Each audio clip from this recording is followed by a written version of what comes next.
Guys, this keyboard is incredible for its price. Let me just have you guys hear this keyboard and decide if this keyboard has been modified or not.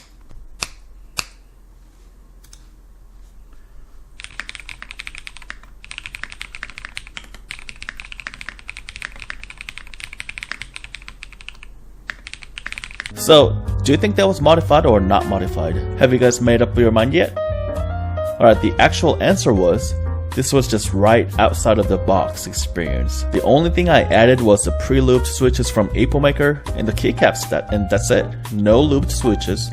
I didn't do any foam mods. Nothing. Nada. It's just right outside of the box. Well, how are you guys doing? I'm Squint here. Thanks for returning to my video. Today's gonna be a little different.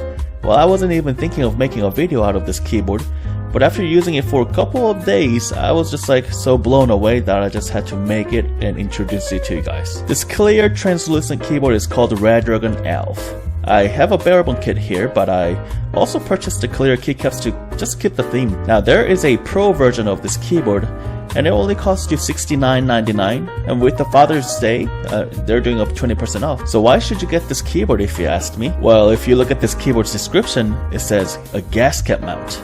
Like what? What kind of a low price keyboard comes with a gasket mount?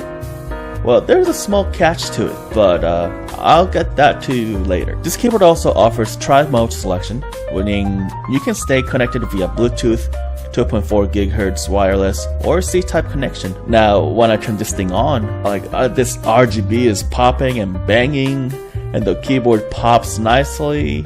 I mean, gamer loves their RGB. And with the transparent body, you can actually see what's inside of this keyboard.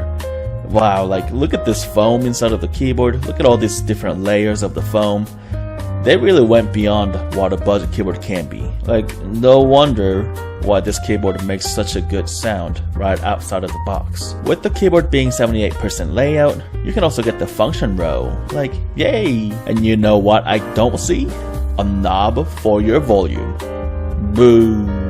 Actually, no, I'm joking. I think it actually, I like the simpler look to it. Almost all the keyboards nowadays with this setup has volume knob on the side of it. And you know what? It's okay to go back to its original form. Lifting this keyboard up though, my goodness, it's got some weight to it. With all the sound dampening foams, it does add some weight to the keyboard, which makes it interesting. It looks almost area-like, but it's actually pretty heavy. Looking at the back of the keyboard, it's also got the adjustable feet. You can see it's got two different adjustable feet right here, and you can see a nice little housing for the wireless dongle. Now, more I use this keyboard, I've been kind of noticing something a little different here. The gasket, to be specific. Usually when you hear the word gasket, you imagine the typing experience to be a little bit more like typing on the cloud, a little more bouncy. But this one doesn't have that type of feeling. The gasket usually has a soft rubber or foam to absorb the harsh vibration throughout the board, but this one feels like there's no flex or soft bounciness. Even if I press on the board, I don't see any gasket movement here. I will need to open this keyboard up and see what's going on. Although, I mean, this board surely looks gasket though, since you can actually see the little flaps throughout the whole top layer of the case. For the comparison, I grabbed Drop Sense 75 to show you guys what the actual gasket movement is like. You can clearly see the keyboard case on the drop is staying still, but the whole keycap seems to bounce up and down whenever I press on it.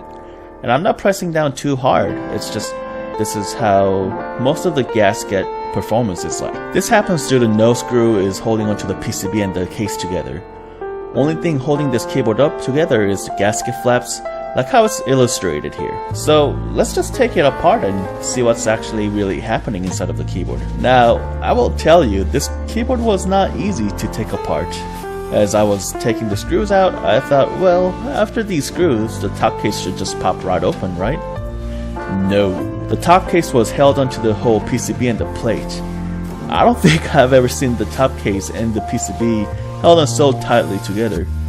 I panicked a little bit here because I thought the plate was just going to snap apart if I gave a little more force to take the top case off. So I turned off the camera and I really just focused on taking the keyboard apart one by one. I unscrewed every screws I saw and I unhooked all the clips and the legs, and finally, I figured it out. There was some sort of a clips that was holding the top case and the plate together. Like, man, that was actually pretty hard.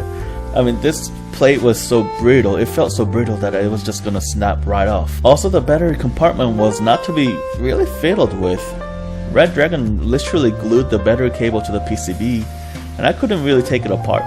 Well, granted, they probably wasn't thinking I was going to take the whole keyboard apart, which I understand. This keyboard requires no modification in my opinion. But guys, look at the amount of the foams that they included in this keyboard. Like, are you seriously telling me that this is under $60? You have to be kidding. This is the very first keyboard that I realized even some budget keyboards just deserve to be used right out of the box. If I had this keyboard previous to the top budget keyboard video I posted a few weeks ago, this would definitely be in the top tier. As you can see here, stabs are already tuned and lubed. They don't need to be fiddled. Bottom case is filled with this silicone. There is a slim layer of silicone sheet in between the switches and PCB to reduce the harsh vibration. Another foam in between the plate and PCB. Literally, Redragon went nuts on this keyboard. Now let's talk about the gasket. Only really small problem I have with this keyboard is how they treated the gasket as gasket. So Redragon decided to electroplate this whole entire plate. Yes, they electroplated the whole entire plate with the gasket flaps. If you don't know what electroplating is, it's primarily used to change the physical property of the object. In this case, the plastic plate basically became a metal sheet type of object. So basically, Redragon applied a thin sheet of metal to the plate. That's why it's so shiny and brittle. So the real issue here is not how they electroplated the whole switch plate. It's the gasket part, which added the layer. The gasket is basically rock solid. It's firm to press on and has no give, which explains why this keyboard has such a rock hard bottom out feeling. Yes, it's satisfying to type on, yes, but as I explained, this isn't really a gasket mount keyboard's property. So I grabbed a cutting knife and basically peeled off the outside layer, which revealed the silicone flap. Even then, the silicone was way too firm that I don't think it was going to change how the gasket works in this keyboard.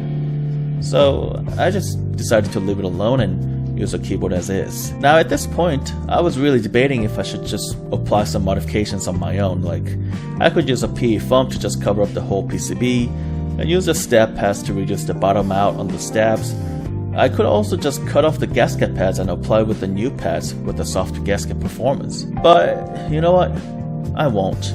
Redragon designed and built this keyboard to be used as stock as possible, so that you don't have to go through what I went through here. They did such a good job anyway to give you guys a really good keyboard experience.